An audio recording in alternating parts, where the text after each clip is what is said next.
اللهم صل وسلم وزد وبارك وتفضل وبارك بجلالك وكمالك على دين ملك وزراب وبارك أسعدنا ربي والأزم وإمام الطيبة والهرم وترجمان للسان القدم ومنبع العلم والعلم والحكمة والحكم أبي القاسم سيدنا وحبيبنا وسميعنا ومولانا محمد صلى الله عليه وسلم جد شرف يا رب كرما وتعظيما ورفعة ومهبة وبرا وردا وتبارك وتعالى أنت بالفخر العلي والقدر الجلي ساداتنا وأئمتنا وموالنا أبي بكر وعمر وعثمان وعلي وأن بقية الصحابة ومنابة رسول الله صلى الله عليه وآلهم أجمعين والحمد لله رب العالمين. محمد صلى الله عليه وآله وسلم. ثم إلى هدي شيخ الأولياء شيخنا عبد القادر الجيلاني. ثم إلى هدي شيخ الحبيب علي بن عبد الرحمن الحبشي. ثم إلى هدي شيخ الحبيب علي بن حسين العطاس. ثم إلى أبي المحبوب هدي شيخ أبي هادي محمد شافعي الهلالي بن محمد صالح الرئيسي وأصولهم وفروعهم ومشايخهم. ثم إلى جميع الأولياء الله وأصفياء الله والعلماء والصالحين أينما كانوا وحلت أرواحهم، خصوصا إلى مصنف هذا الكتاب العالم العلامة شيخنا الشيخ نواوي بن عمر الجوي البدري وأصولهم وفروعهم ومشايخهم أن الله يتغشاهم بالرحمة والمغفرة ببركاتهم وببركة علومهم وبأسرارهم. وبارك لنا يا الله، بارك حياتنا، سهل كل أمورنا، يسر لنا كل أمورنا يا الله في الدين والدنيا والآخرة. وافتح لنا فتوح العارفين، وافتح لنا فتوح العارفين، وافتح علينا فتوحا ومنوح ببركة النبي محمد صلى الله عليه وآله وسلم بسير أسرار الفاتحة.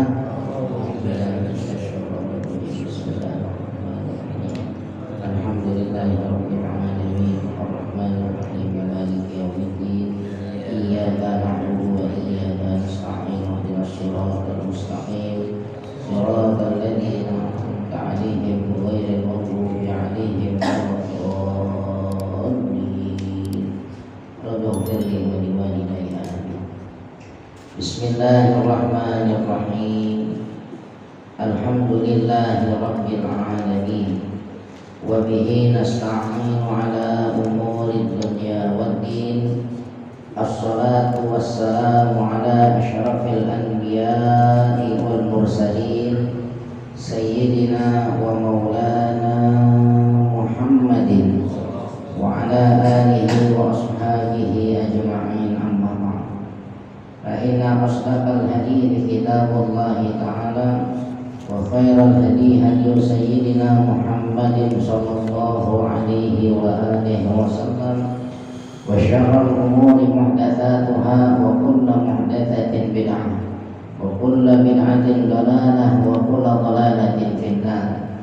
وبالسند المتصل إلى الإمام المؤلف رحمه الله تعالى وأدام نفع به وبعلومه في الدارين آمين. قال tsaniyatu wal arba'un. Jadi halaman 17 hadis. Dan ini adalah makalah yang ke-42 min babi tsulasi, dari bab yang isinya 3 perkara. An Rasulillah sallallahu alaihi wasallam annahu qala, dari Rasulullah sallallahu alaihi wasallam bahwasanya beliau bersabda, hubbiba ilayya min dunyakum ay mahbubatikum mimma bainas samawati wal ardi thalathah, disukai pada diriku, ya, atau disukakan kepada diriku, kata Nabi, min dunyakum, dari keadaan dunia kamu sekalian, ay mahbubatikum, yakni hal-hal yang dicintai oleh kamu, mimma bainas samawati wal ardi, dari apa-apa saja yang ada di antara langit-langit dan bumi, salasun, itu 3 perkara. Ya, jadi yang dijadikan kesukaan kepada baginda Nabi sallallahu alaihi wasallam dari keadaan dunia kita, ya, itu 3 perkara. At-tibu, yang pertama wangi-wangian. Ya, wangi-wangian. Nabi itu suka kepada wangi-wangian. Nabi itu senantiasa menggunakan wangi-wangian, mempersiapkan wangi-wangian pada setiap keadaan Nabi, terkhusus di yaumil Jum'ah, hari Jumat. Dan Nabi menggunakan wangi-wangian itu bukan berarti Nabi gak wangi, ya. Nabi itu udah wangi. Seumpama Nabi itu nggak pakai wangi-wangian, Nabi udah wangi. Nabi udah wangi, ya. Bahkan dikatakan wa kana araquhu sallallahu alaihi wasallam atyaba minal misil afan, dan adalah keringatnya Nabi sallallahu alaihi wasallam itu atyab, lebih wangi, wanginya itu dari minyak misik yang paling wangi. Misik kuning itu misik yang paling wangi. Terus kenapa Nabi masih pakai wangi-wangian? Inilah kesukaan, inilah kecintaan. Kalau orang udah suka, nggak bisa dipisahin. Itu sebab pertama. Sebab kedua, Nabi mau contohin anak kita, makanya pakai minyak wangi dia sunnah. Kalau Nabi itu nggak pakai minyak wangi, sebab Nabi udah wangi, maka nanti kita orang nggak tahu kalau berwangi-wangi itu sunnah. Jadi Nabi nyontohin minyak wangi bukan Nabi bau. Nabi udah wangi tanpa minyak wangi. Nah, Nabi pakai minyak wangi itu adalah agar kita bisa mengambil contoh daripadanya. Begitu. Bahkan dalam satu riwayat Nabi itu kalau masuk ke suatu tempat, ya, kalau Nabi keluar dari tempat tersebut, orang-orang yang datang setelah datangnya Nabi tahu kalau Nabi dari situ. Kenapa sebab? Wanginya Rasulullah SAW. Ya, pernah Nabi suatu saat datang ke satu pasar. Selesai Nabi urusan di pasar, Nabi pulang. Itu orang yang datang setelah Nabi tahu tanya Rasulullah di sini, karena masih ketinggalan wanginya Rasul. Dalam satu riwayat itu wanginya Nabi kita, Nabi Muhammad SAW, kalau beliau singgah ke satu tempat 7 hari gak hilang. 7 hari wanginya Nabi gak hilang. Oh ya, artinya Nabi disukakan kepada beliau dengan wangi-wangian. Nabi berwangi-wangi dengan minyak wangi adalah yang pertama itu sebab kesukaan Nabi. Yang kedua, Nabi contohin kepada kita biar kita juga suka berwangi-wangi kita. Ya, suka berwangi-wangi. Sebab yang pertama. Wan nisa'u, dan yang kedua, Nabi itu disukakan dalam urusan dunia kita kepada wanita. Nabi senang sama wanita. Ya, Nabi senang begitu. Tapi bukan nafsu. Ya, Nabi bukan nafsu. Kesenangan Nabi kepada wanita bukan nafsu. Makanya Nabi itu memuliakan wanita. Dulu wanita itu sebelum Masa Rasulullah, zaman-zaman jahiliyah, perempuan tuh gak ada harganya. Perempuan tuh gak ada harganya, murah sekali. Makanya Nabi yang angkat junjung tinggi derajat wanita, ya, ini adalah karena beliau termasuk yang disukakan kepadanya wanita. Ya. Itu Nabi kita Nabi Muhammad SAW. Tapi ingat, bukan karena nafsu. Kalau kita suka perempuan karena nafsu, enggak. Karena memang disukakan kepada Nabi kita Nabi Muhammad SAW. Wa ju'ilat qurratu 'aini fi shalat. Dan yang ketiga, dijadikan penyejuk mataku, kata Rasulullah SAW, fi sholati, yakni dalam sholat. Ya. Nabi itu suka sholat, kenapa? Karena pada saat sholat Nabi itu merasa dapat penyejuk mata. Senang Nabi dalam sholat. Kalau kita sholat sudah kewajiban, kalau Nabi kesukaan. Nabi sholat jadi kesukaan. Kenapa? Karena dijadikan sholat sebagai penyejuk matanya Rasulullah SAW.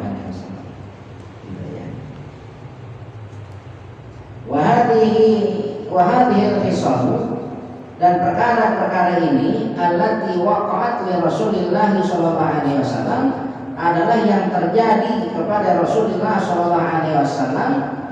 Laisat minad dunya fi syai'in, bukan daripada karena urusan dunia sedikit pun, bukan dari sebab urusan dunia, bukan.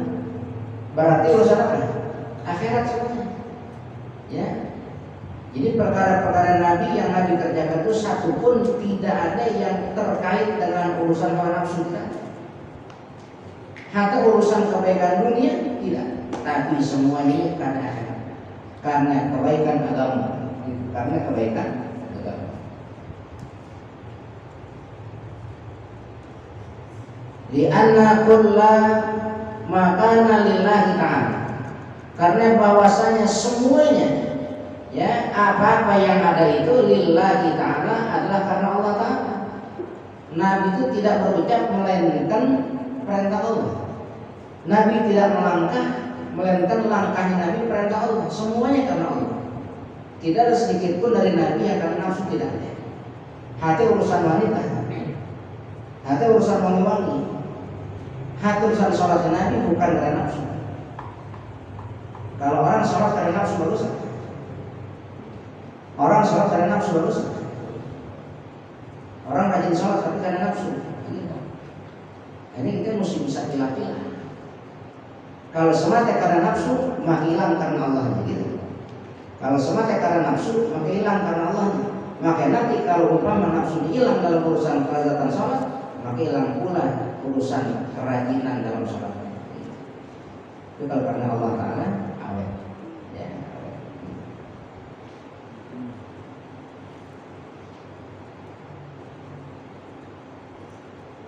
Kalladzi labudda minhu minal quti wal maskani wal malbusi, kama qalahu asy-Syaikh Khalilur Rasyid fil majalisir raqibati. Ya.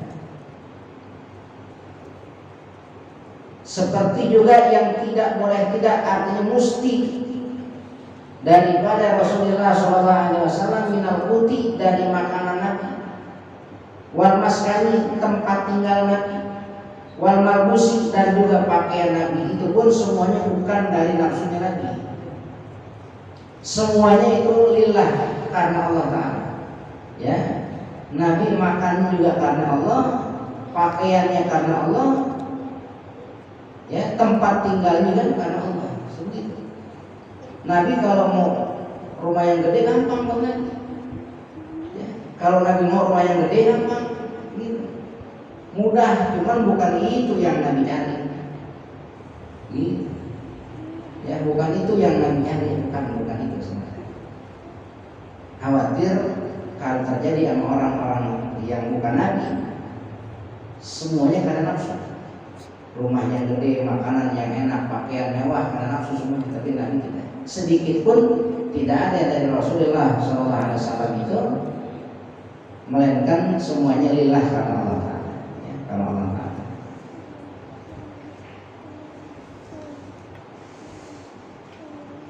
Sebagaimana telah mengatakan hal tersebut oleh Syekh Khalil Ar-Rasyid, ya.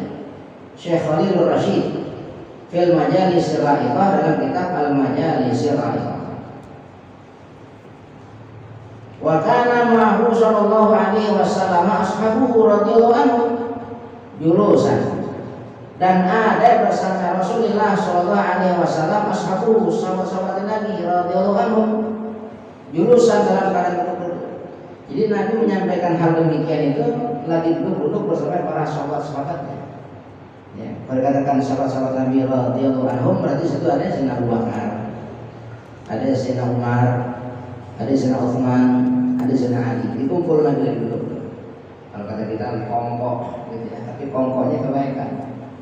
Ya, kongkoknya kebaikan.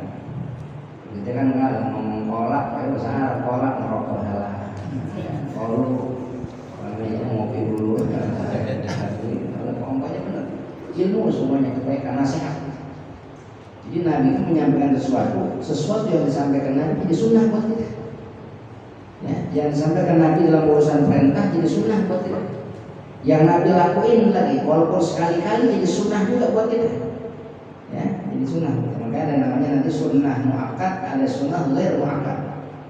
Kalau muakkad itu yang lazim Nabi kerjain, selalu Nabi kerjain. Kalau yang ghair muakkad, terkadang Nabi kerjain, terkadang Nabi nggak kerjain gitu. Kayak akekah gitu. Akekah itu sunnahnya muakkad, karena Nabi selalu kerjain.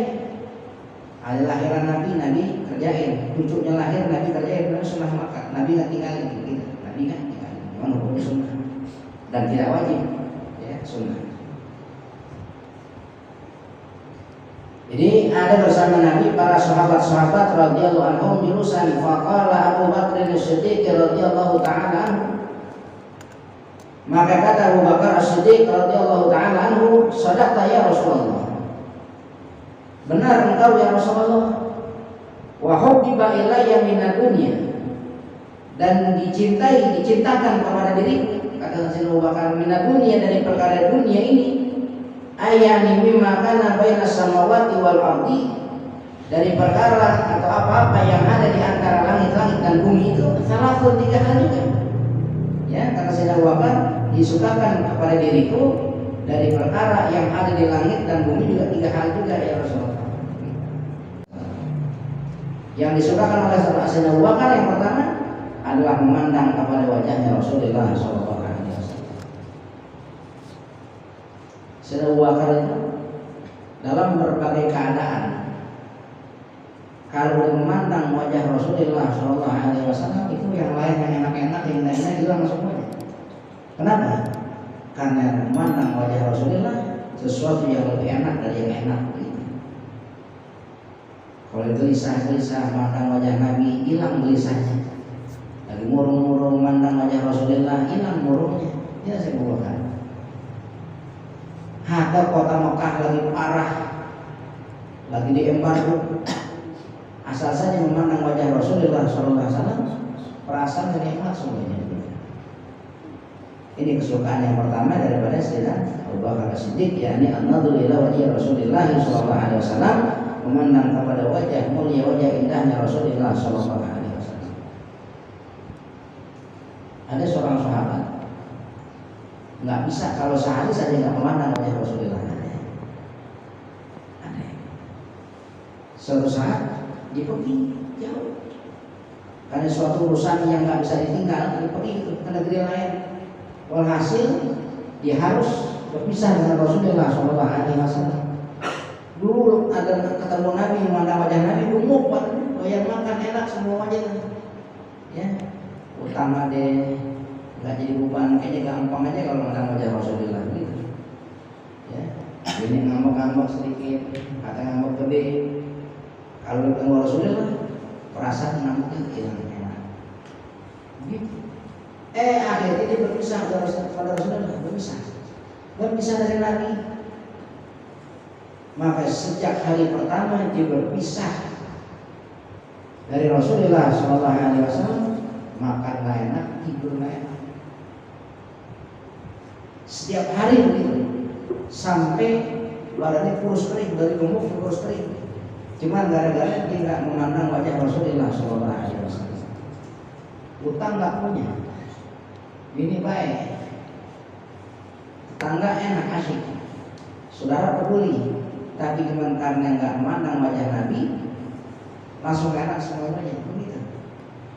Ya, kalau kita kan kadang kawan-kawan kita nggak ketemu nggak apa-apa dah, yang penting ini baik, yang penting utang nggak punya. Kalau para sahabat nggak begitu, justru memandang wajah Nabi merupakan suatu kecintaan, obat dari banyaknya obat, ya, obat daripada banyaknya obat. Begitupun Sayyidina Abu Bakar As-Siddiq, kecintaan beliau yang memandang kepada wajahnya Rasulullah SAW. Wa infaqu mali ala Rasulillah sallallahu alaihi wasallam. Dan juga kesukaan Sayyidina Abu Bakar yakni menginfakkan harta. Ya, menginfakkan hartaku kata Sayyidina Abu Bakar ala Rasulillah sallallahu alaihi wasallam, di atas Rasulullah sallallahu alaihi wasallam.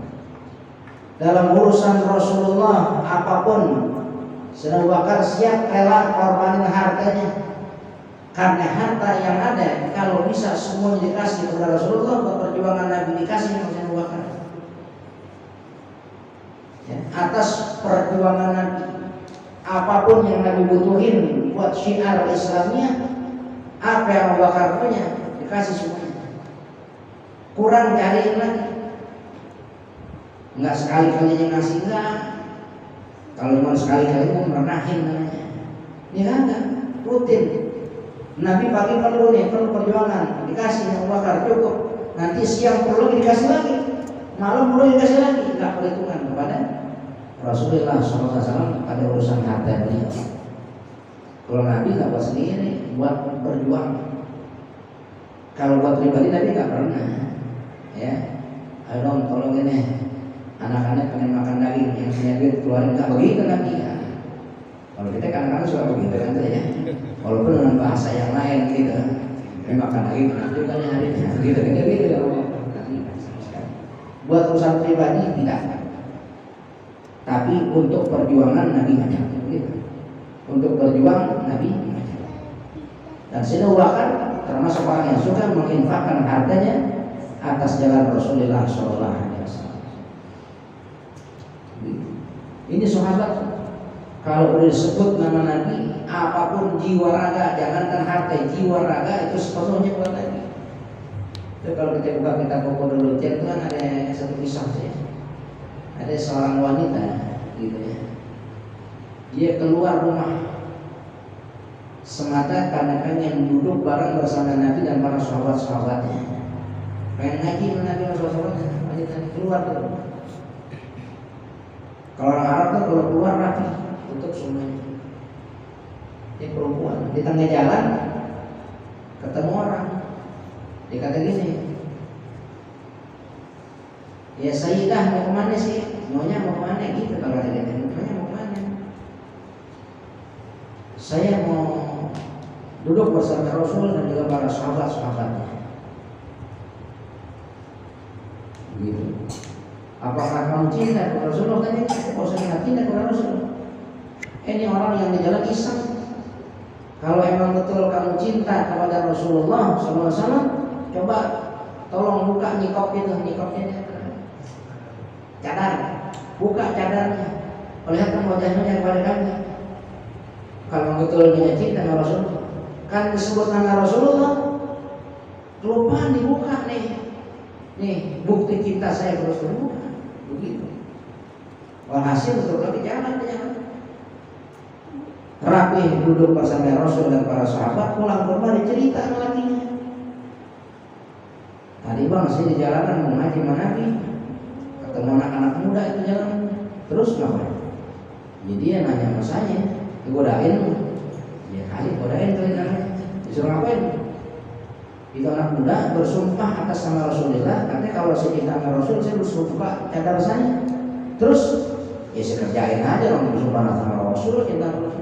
Lakinya marah, suaminya nggak bener lo perempuan gitu ya, bener lo perempuan, dasar lo gitu, ngamuk lagi.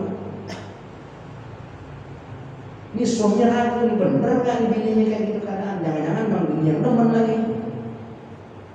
Itu pantangan buka cadar kepada orang yang bukan mahram, pantangan. Masa cuma dalam disebut kecintaan kepada Rasul apa yang dibuka cadarnya? Jangan-jangan manul yang orang paling begitu loh hatinya. Lagi ini nyiapin kuali. Kalau bahasa kita tanur ya, tanur itu tempat rebusan roti dia begini. Diisi dengan air, dikukus, tapi direbus sampai mendidih itu air. Ada lagi ini gini. Bihaqi hubbika ila Rasulillah. Dengan hak kecintaan dirimu benar-benar kepada Rasulullah, udkhili ila tanur. Masuk ke tanur itu. Masuk ke dalam wali yang gede yang mendidih airnya itu. Dibuktiin ini lagi. Bener aja kan disebut demi kecintaan diri kepada Rasulullah. Itu perempuan nggak mikir lagi, main lompat aja di dalam tanur. Dalam tuh tanur kan kerebus doang suami kan, bininya, ya. Lakinya sudah kesel di situ. Bener kali emang kita orang kayak gitu. Saking cinta sama Rasul nggak boleh sebut nama Nabi, apapun yang disebut suruh kerjain dikerjain. Nyesel lagi. Akhirnya laki langsung datang kepada Rasulullah. Ya Rasulullah, kita kan semuanya tadi saya begini, ada. Jadi kata Nabi udah pulang lagi ke rumah, buka tutupnya, begitu lah, buka tutupnya. Karena Nabi perintahin begitu, ini suami langsung pulang ke rumah, dibuka tuh tanurnya tuh. Yang ada bini dalamnya, bininya akhirnya cuma keluar lagi kayak orang habis sauna atau sauna. Timbang keringat, gitu kayak kena uap. Ini keberkahan cinta kepada Rasulullah SAW. Cinta kepada Nabi nggak mencelakakan di dunia, apalagi akhirat, justru membawa kebaikan di dunia sampai akhirat. Walaupun tuh perempuan awalnya perbuatan salah, bukan cadar, bukan mahram kan salah, tapi dibuka karena dipaksa dengan menyebut demi kecintaan kepada Rasulullah. Tapi sebab cintanya menyelamatkan dirinya di dunia juga selamat, di akhirat juga selamat. Lain sama Nabi Yusuf alaihissalam. Kalau Nabi Yusuf ketampanannya itu masih bisa bikin orang cedera. Yang sudah kumpulin ibu-ibu tuh, ya dikasih apel namanya Yusuf, Nabi Yusuf suruh liwat. Itu terpana karena ketampangan Nabi Yusuf. Nggak terasa itu ibu yang dikupas bukan apelnya, tangan tapi nggak beruntung lah ya, cuman ya gores-gores lagi gitu, tapi nggak berasa. Itu ketampanan Nabi Yusuf masih bisa cedera. Padahal dalam riwayat Nabi Yusuf alaihissalam ketampanan beliau hanya seperti ketampanan baginda Nabi Muhammad SAW. Hanya 3 kali bertambah. Tapi Nabi kita tidak mencelakakan. Kenapa? Karena Nabi kita SAW rahmatan lil alamin. Nabi itu membawa rahmat bagi sekalian alam. Tidak mencelakakan, membawa rahmat kepada gitu. Gantengnya Nabi enggak mencelakakan. Terpana orang, tapi tidak mencelakakan. Justru kecintaan yang timbul di hati seorang pada Rasulullah menyelamatkan hidupnya di dunia dan di akhirat.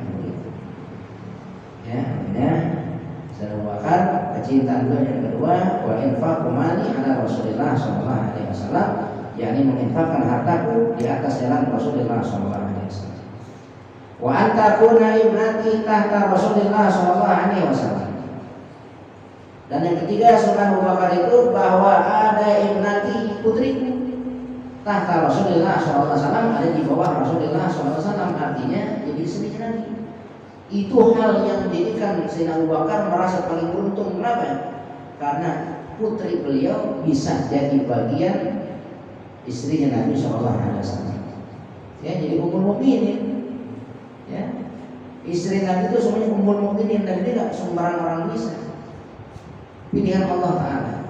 Dan ini yang menyebabkan kesukaan, salah satu kesukaan Sayyidina Abu Bakar As-Siddiq, yakni pada saat anak beliau yakni Sayyidatina Aisyah radhiyallahu anha menjadi istrinya Rasulullah SAW. Jadi Sayyidina Abu Bakar itu sahabat juga, mertua juga kita, ya, sahabat juga, mertua juga. Walaupun mertua, ya itu rasa mertua kalah sama kecintaan. Ya, mertua kalah sama kecintaan. Kalau kita kan bahasanya mertua datang nih kita repot kayak kopi gitu. Ya, kalau kecintaan walaupun mertua gitu tetap yang cinta yang bikin kopi gitu. Dan beliau keduanya Rasulullah dan juga Abu Bakar saling mencintai. Nggak hilang rasa menghormat mertua, nggak hilang, Nabi tetap menghormat kepada Abu Bakar. Tapi kecintaan Abu Bakar itu bisa ngalahin ego sebagai mertua gitu. Ya.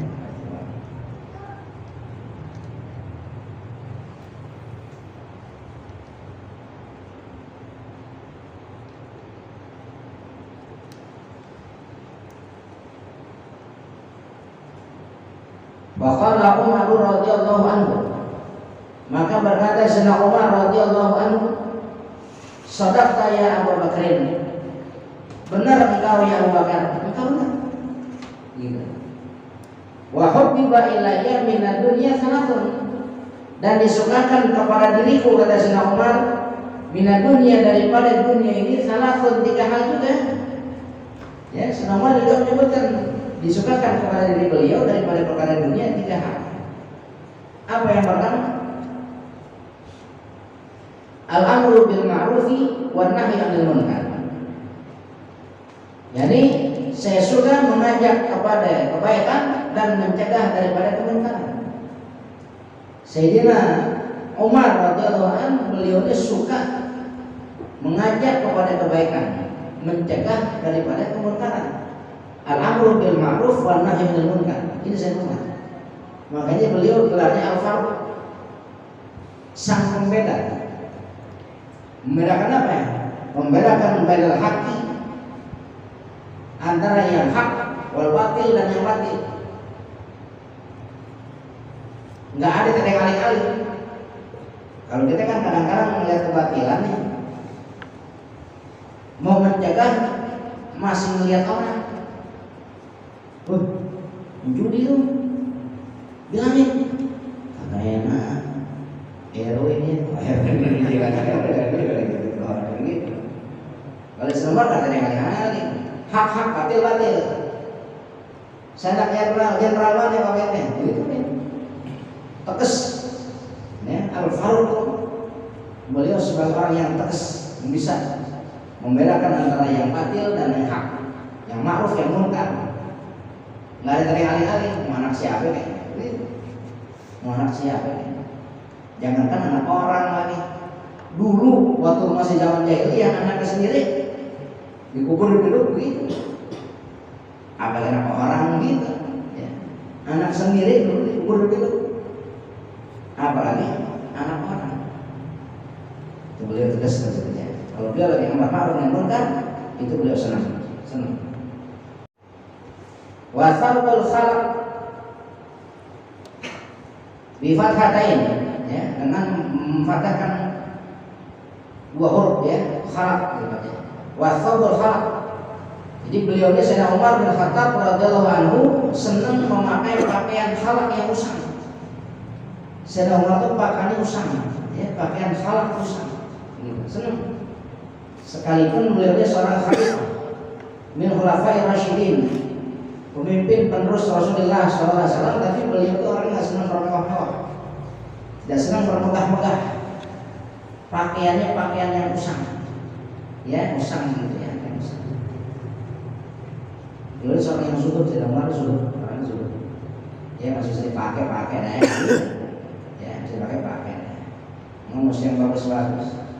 Makanya dulu waktu Sayyidina Umar lagi ke satu tempat yang umat Islam menang jajahan perang di sana, itu tunggu orang, baru lewat, orang nggak nyangka, mana rajanya nih, mana pemimpinnya, mana bos kita nih, presiden kita mana nih, gitu, nah presiden bajunya gitu, ya, jadi hampir sebegitu gitu.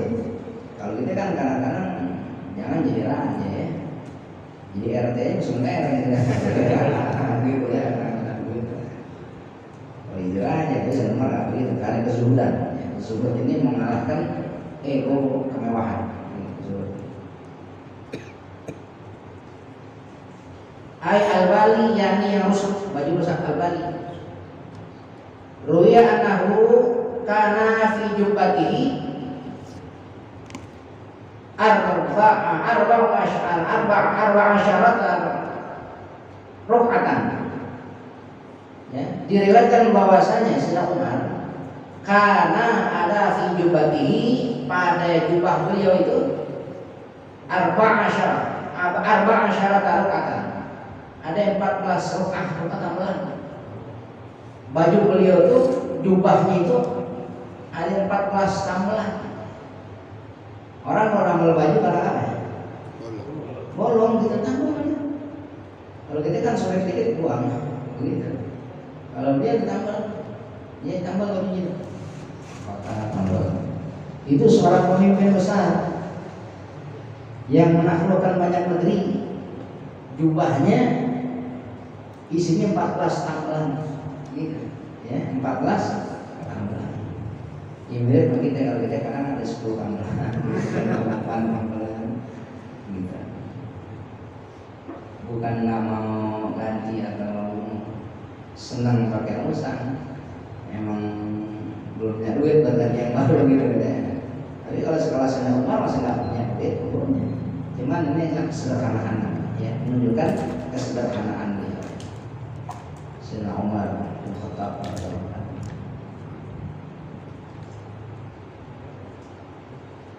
Di tiga ya, amar ma'ruf, nahi munkar, dan berpakaian dengan pakaian yang rusak.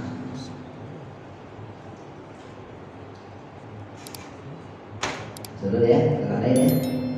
Waqala Utsman radhiyallahu anhu, sadaqta ya Umar. Waqala Utsman radhiyallahu anhu, wallahu a'lam.